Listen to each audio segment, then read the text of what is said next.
Et yo l'équipe, je vous présente une petite espèce que j'ai acquis récemment et je pense qu'elle devrait vous plaire. C'est parti pour une petite vidéo.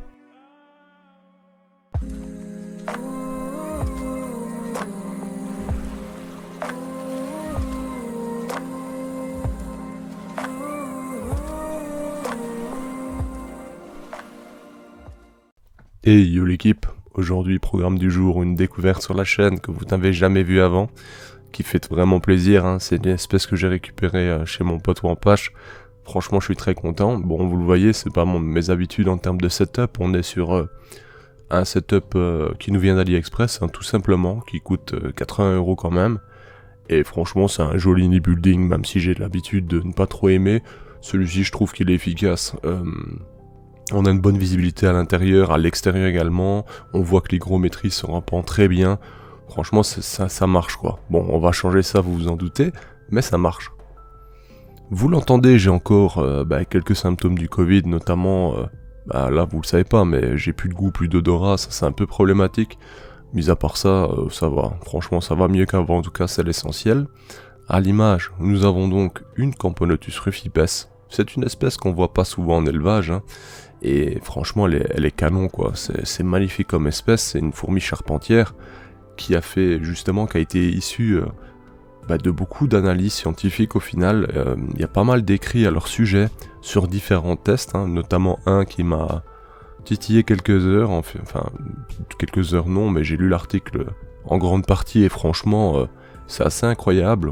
Dans cet article en soi, il parle du fait que l'espèce est capable de reconnaître des différences de température minimes et que par conséquent, elle va agir selon ça. Pour exemple, hein, admettons, il fait 30.1 d'un côté du nid et 30.4 de l'autre, elles vont rapidement déménager l'ensemble du couvain sur cette partie, en sachant que dans tous ces écrits, ils font mention que ce qui leur plaît en général, c'est 28 degrés dans la matinée et 32 en après-midi, etc. Imaginez un peu quoi. Donc ça c'est plutôt génial, il y a des infos très intéressantes. Il y a énormément de choses dont voilà, on se passe de savoir, mais c'est toujours très complet, franchement c'est incroyable. J'ai lu également un autre article qui parlait justement de la façon dont elles avaient à reconnaître de la nourriture, et notamment de transmettre ça un peu dans la composition chimique qu'elles déposaient pour créer justement les couloirs vers cette nourriture. D'après les choses que j'ai lues, ils peuvent un peu, au travers des trajets, on va dire, différencier les sources, savoir si c'est, un apport de qualité, de très grande quantité, etc. Enfin bref, plein de détails de fou, quoi. Bref, franchement, je vais vous mettre en description si vous le voulez, mais c'est incroyable. Ici, vous le voyez, j'ai également des sexués mâles dans cette colonie, donc c'est une colonie déjà avancée. Elle est sur sa 3e année, enfin du moins elle est dans la 2e, mais on va dire la 3e quand même. Franchement, colonie incroyable, hein. Je suis extrêmement fan de la coloration, les majors, etc. C'est un régal. C'est une colonie en bonne santé, elle a du couvain de tout stade, à peine arrive à la maison avec le chauffage, etc. Franchement, elle a rebombardé dans la foulée, vous allez le voir un peu plus tard. C'est vraiment génial. Vous vous en doutez, moi j'ai commandé un autre nid, je vais les changer de là parce que je préférerais qu'elles soient dans un setup différent, donc c'est ce qui va se passer. Je vais les changer dans peu de temps. Bon, vous le verrez, hein, ça fera issu d'une vidéo justement. Ici, ce qu'on remarque, là voilà, j'ai mis un abreuvoir, j'ai mis un bouchon qui également c'est de l'eau tout simplement, et une sorte de souche en impression 3D, où là c'est du liquide sucré. Elle mange énormément, que ce soit des blattes ou du liquide sucré, ça consomme vraiment beaucoup. Bref, c'est vraiment une dinguerie. Mis à part ça, il faut savoir que la colonie a eu quelques pertes avant que je les reçoive. Mon ami manquait de temps, etc. Donc on sait pas trop ce qui s'est passé exactement. Il y a plein de possibilités, mais bref, l'essentiel c'est qu'elles soient en pleine santé et qu'elles repartent de plus belle. Ça c'est vraiment l'essentiel.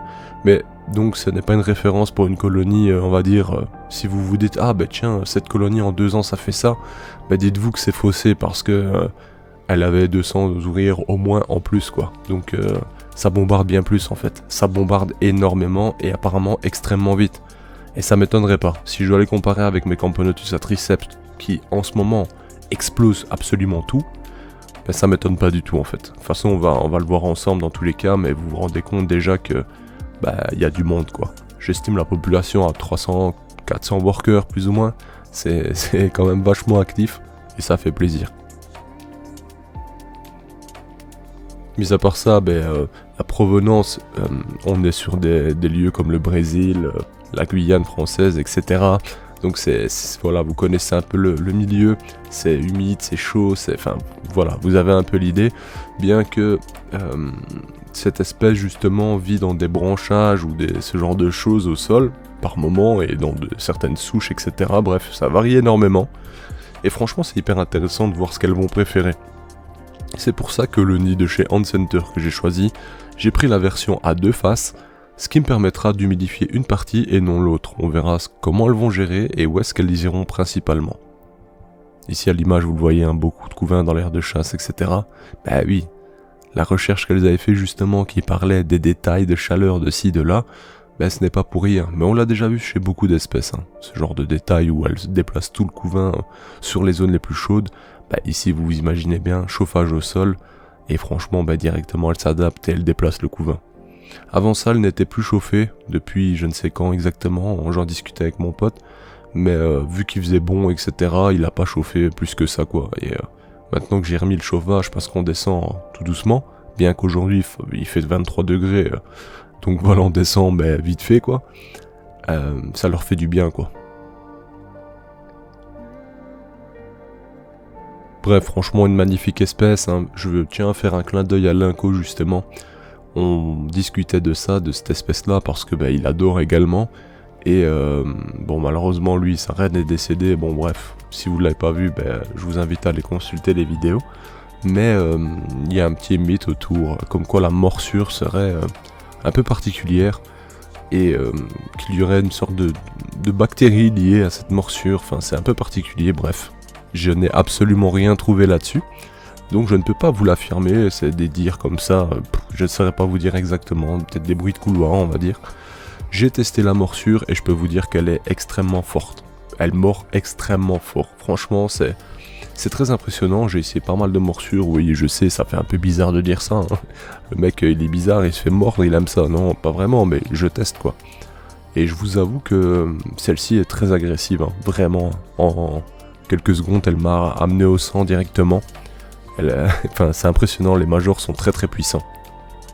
Mis à part ça également, mettez votre main dans cette aire de chat, je vous assure que vous allez regretter parce qu'elles mordent vraiment fort et elles sont extrêmement agressives. D'ailleurs, en reparlant de Linko, je vous invite à aller découvrir sa chaîne si vous ne le connaissez pas. Parfois sur YouTube, il y a des chaînes qui en valent la peine, des chaînes qui méritent d'être découvertes, et l'algorithme décide que vous serez un petit peu moins mis en avant, ou que d'autres ont mis bien plus que vous. Qu'est-ce qui fait que ça change? Aucune idée, mais si vous connaissez pas en tout cas la chaîne de Linko, je vais vous mettre un lien dans la description, et je vous invite à aller découvrir celle-ci. Il est pas prise de tête, il fait les choses qu'il aime justement, il vous montre ses élevages, etc. Il a beaucoup de belles espèces franchement, et voilà, ça fait plaisir, si vous pouvez lui envoyer de la force, lui envoyer, je sais pas, dans les commentaires, dites-lui, on est là, on vient, je sais pas moi, on vient dire bonjour, etc. Ça va faire plaisir, et en plus de ça, si ça permet de faire augmenter un peu la chaîne et tout, ça fait plaisir, quoi, tout simplement. Bon, vous l'entendez à ma voix, je suis encore un peu, voilà quoi, un peu dans le gaz, on va dire, mais bon, je tenais vraiment à sortir une vidéo quand même pour ce week-end, et ce sera chose faite. Vous avez une vieille voix un peu de téléphone rose éclatée au sol, mais bon, on fait comme on peut. Ici vous apercevez la reine, je vous la montrerai mieux lors des prochaines vidéos. Je vous avoue que elle était coincée dans cet endroit-là, elle voulait pas bouger, donc c'était un peu délicat. Maintenant, je l'ai vue sous différents angles, elle est en pleine santé, je vous avoue que c'est pas toujours super évident de vous montrer, surtout quand on filme sur, par exemple, je sais pas moi, 30 minutes, 1 heure, pendant cette heure-là, si elle a pas envie de bouger, elle bouge pas, quoi. Mis à part ça, la colonie se porte plutôt bien, j'ai rien à signaler, j'ai bien entendu tout regardé, pas d'acarien, absolument rien, tout est propre, tout est clean. Bien entendu, bientôt ça sera encore plus propre, on va changer le setup, et ça sera d'ailleurs certainement la prochaine vidéo à leur sujet.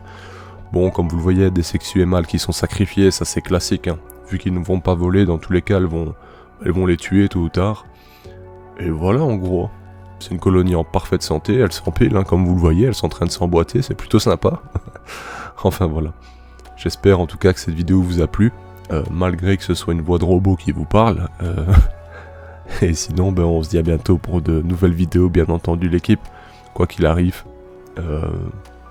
J'ai du nouveau sur pas mal d'espèces, hein, toujours des suivis c'est vrai, mais il y a pas mal de choses à vous dire. Sur ce, je vous laisse apprécier les dernières images et je vous dis à bientôt l'équipe. Bye.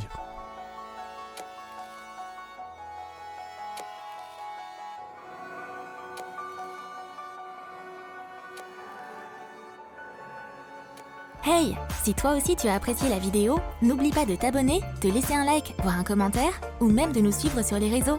Merci et à bientôt l'équipe.